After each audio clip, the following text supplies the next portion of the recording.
예전 하루에 담배 한 갑도 우습던 시절의 이야기이다.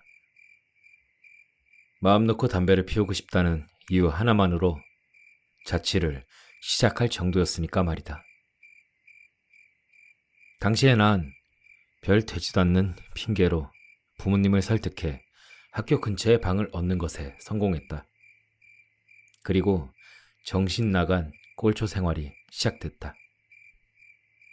우선 더 이상 부모님의 잔소리를 듣지 않아도 된다는 것이 가장 행복했다. 몇 개를 피우던 눈치 볼 사람이 없다는 건 자연스럽게 흡연량을 늘리는 것에 기여할 수 있었고, 덕분에 내 흡연량은 하루에 한 갑에서 어느덧 두 갑으로 늘어나 있었다.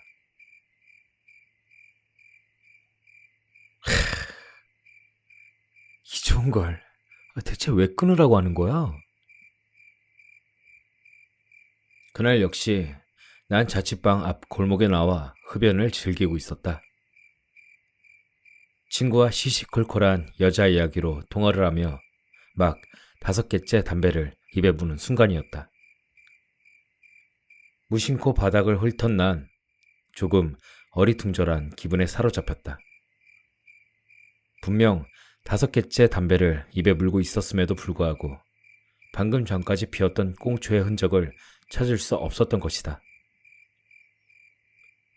내가 자리를 이동했던 것도 아니고 계속 이곳에 서서 피웠는데도 불구하고 도무지 내가 피웠던 꽁초는 찾아볼 수가 없었다. 하지만 이상함도 잠시.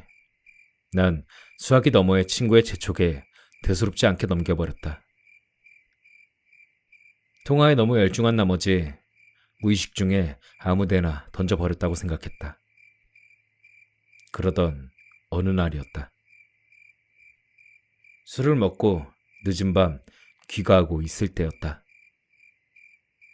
반쯤 타들어간 담배를 아무렇게나 바닥에 휙 던지고 집에 들어가려는데 뭔가 석연치가 않았다. 분명 꽁초를 던졌는데 바닥에 떨어지는 소리가 나지 않는 것이다. 무슨 그깟 미세한 소리에 신경을 쓰냐고 이상하게 볼 수도 있겠지만 주변은 그 미세한 소리가 거친 파도처럼 느껴져야 정상일 정도로 아주 쥐죽은 듯 고요했다. 순간 분위기가 싸하게 가라앉았다. 심지어 누군가가 나를 쳐다보고 있는 것 같은 착각마저 들기 시작했다. 이대로 뒤를 돌아본다면 분명 마주하고 싶지 않은 무언가가 있을 것만 같았다. 난 최대한 태연한 척 "형, 나왔어!" 라며 연기까지 하며 집으로 들어갔다. 혼자 자취하는 주제의 말이다. 그렇게 집에 들어오자마자 난 재빨리 문을 걸어 잠그고 TV를 킨 채 이불 속에 들어가 숨을 죽이다가 잠이 들었다. 다음날 아침 눈을 뜬 난 전날의 내 행동을 돌이켜보며 너무 과민 반응한 게 아니었을까? 라는 생각을 했다. 날이 밝은 탓에 공포심 따위는 흔적도 없이 사라져 있었다. 덕분에 고작 작은 꽁초 하나 떨어지는 소리가 들리지 않았다고 그렇게 쫄았던 전날의 내 모습이 참으로 부끄럽게 느껴졌다. 나 참 20살도 넘은 남자 새끼가. 난 피식 웃으면서 담배를 들고 자리에서 일어났다. 그리고 익숙하게 현관 도어락에 손을 올리는데 뭔가 발에 밟히는 느낌이 들어 고개를 숙였다.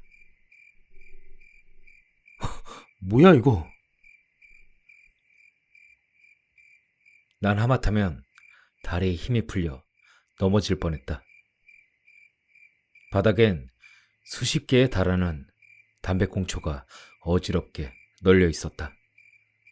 그것도 모두 내가 피우는 디스플러스 꽁초들. 그 길로 난 바로 경찰에 신고했지만 별다른 소득은 없었다. 경찰들은 특별한 침입의 흔적이 없어 그저 이 구역 순찰을 강화하겠다는 말만 되풀이할 뿐이었다. 결국 누가 이런 짓을 벌인 것인진 밝혀낼 수 없었지만 그렇다고 당장 어찌할 방도도 없었다. 애초에 무엇보다 전부 내가 피웠던 꽁초라는 점에서 질책 아닌 질책을 당하는 입장이었으니 어쩔 수가 없었다. 아무튼 그날 저녁 난 친구와 술 약속을 잡아 밖으로 나왔다. 난 친구와 이런저런 이야기를 하며 술을 마시고 있으니 불안감은 차츰 사라져 눈 녹듯 없어져 있었다. 계획대로라면 친구를 집으로 데려와 같이 잘 생각이었으나 굳이 그러지 않아도 될 것 같았다. 솔직히 그깟 담배꽁초가 뭐라고. 애초에 죽일 마음이 있었다면 칼을 들고 찾아왔을 터.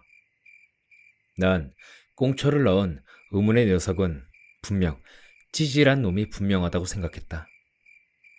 고작 그런 놈 때문에 불안해하고 있는 내 모습에 화가 났다. 그렇게 술의 힘을 빌려 공포가 분노로 완전히 바뀌었을 때 난 자취방으로 향하는 익숙한 골목 앞에 들어섰다. 아이러니하게도 시간은 어제와 비슷한 자정에 가까운 시간이었다.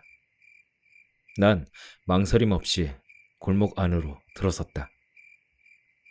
그리고 일부러 보란 듯 담배를 입에 물고 소리까지 질렀다. 어디 한번 나와볼 테면 나와보든가.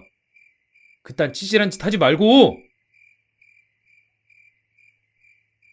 조용한 골목 안이 내 술에 취한 목소리로 쩌렁쩌렁하게 울렸다.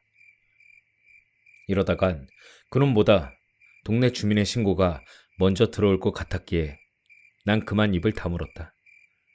아무래도 그놈은 없는 모양이었다.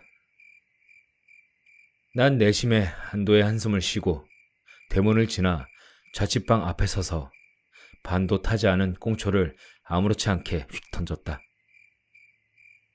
꽁초가 손을 떠난 순간 아차 싶었지만 역시 습관은 쉽사리 고쳐지는 게 아니었다. 그리고 난 본의 아니게 또 꽁초가 떨어지는 소리에 귀를 집중했다. 허나 역시나 꽁초가 떨어지는 소리는 들리지 않았다. 순간 어제와 마찬가지로 분위기가 싸하게 가라앉았다. 뒤에서 누군가의 탁한 시선이 느껴졌다. 문득 예전에 들었던 귀신 이야기가 머릿속을 스치고 지나갔다. 연필을 뒤로 던졌는데 떨어지는 소리가 나지 않으면 그거 귀신이 받은 거야. 라는 이야기. 정말이지 그런 잊고 있던 시덥지 않은 이야기는 꼭 이럴 때만 구체적으로 떠오른다. 속으로 마른 침을 꿀꺽 삼킨 난 굳게 마음을 먹었다. 계속 이렇게 지낼 순 없다. 결판을 내야 한다. 이런 마음이 불처럼 일었다. 취기 역시 한몫했다. 난 나오지 않는 목소리를 쥐어짜듯 소리치며 빠르게 고개를 돌렸다. 그래, 한번 해! 뭐야? 그곳엔 아무도 없었다. 그저 휑하니 열린 대문만이 반복적으로 바람에 흔들리고 있을 뿐이었다. 난 제법 큰 허탈감에 긴장감이 쫙 빠져나가는 것을 느꼈다. 내가 너무나 예민했던 모양이었다. 난 열려있는 대문으로 다가가 조심스럽게 문을 닫았다. 그리고 다시 자취방을 향해 돌아서는 순간 난 그 자리에 돌처럼 딱딱하게 굳어져 움직일 수가 없었다. 내 자취방 앞엔 머리가 희끗희끗한 노인 하나가 쪼그리고 앉아 고개를 숙이고 있었는데 그의 말라붙은 손엔 좀 전에 내가 던졌던 꽁초가 들려 있었다. 하지만 난 쉽사리 어떠한 행동도 취할 수 없었다. 그건 노인의 모습이 주변에 비해 너무나도 이질적이라 마치 이 세상 사람 같지가 않았기 때문이었다. 노인은 내 시선을 느낀 모양인지 천천히 자리에서 일어나기 시작했다. 아직까진 고개는 들지 않은 채였다. 머릿속에선 아까부터 계속 이곳을 벗어나야 한다고 경고를 하고 있었지만 몸은 마치 내 몸이 아닌 듯 난 손가락 하나도 까딱할 수가 없었다.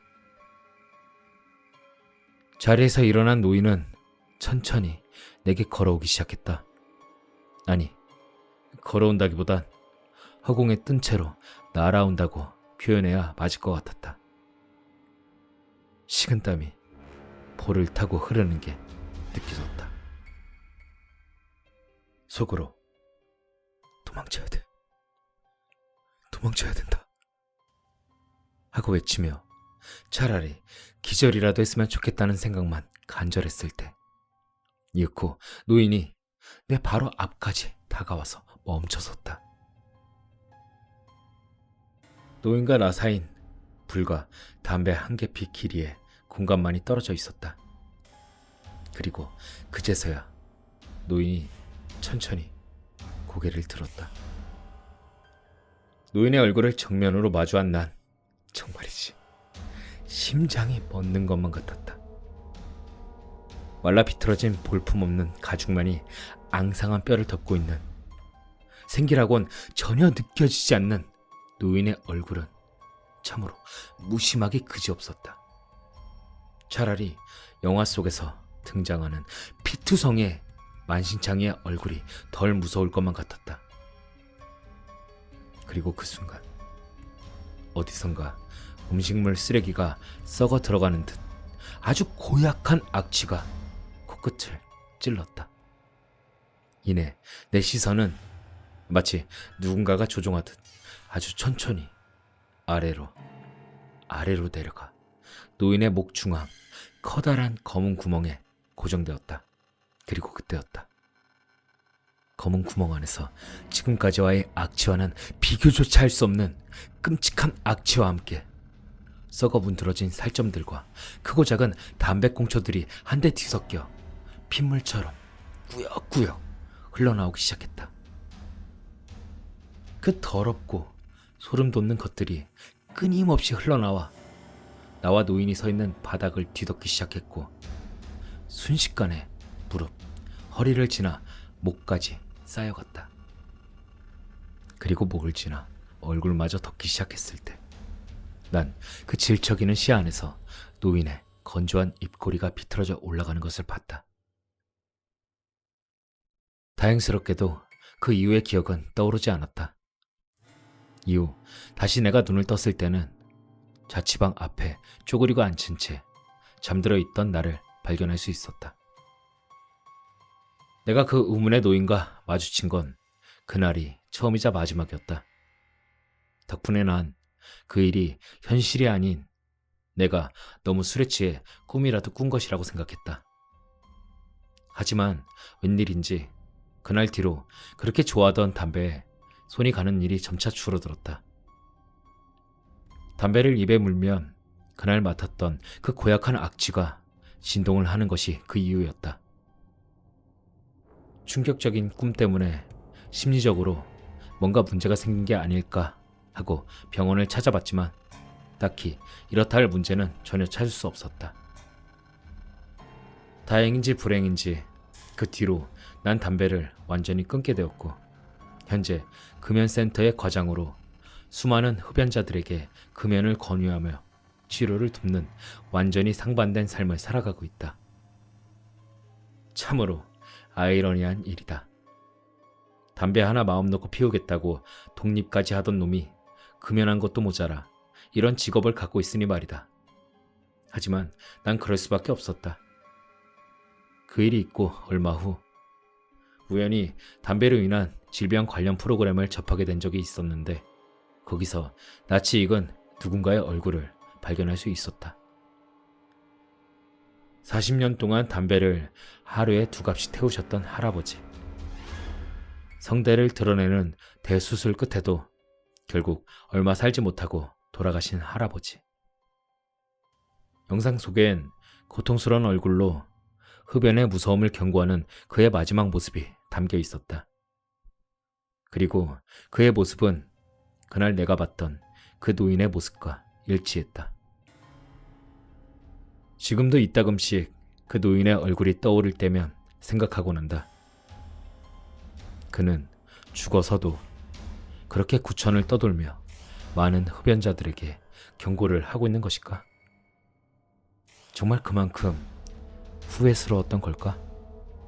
하고 말이다.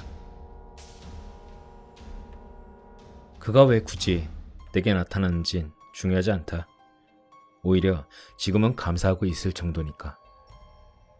그가 아니었다면 난 아직도 꼴초로 살아가고 있거나 심하면 그의 전철을 밟고 있었을 수도 있겠지. 이 글을 보는 많은 흡연자들이여. 하지만 그렇다고 그를 기다리는 바보 같은 행위는 하지 말았으면 한다. 그 끔찍한 모습에 오히려 담배를 끊게 되기도 전에 심장마비로 죽을 수도 있으니까.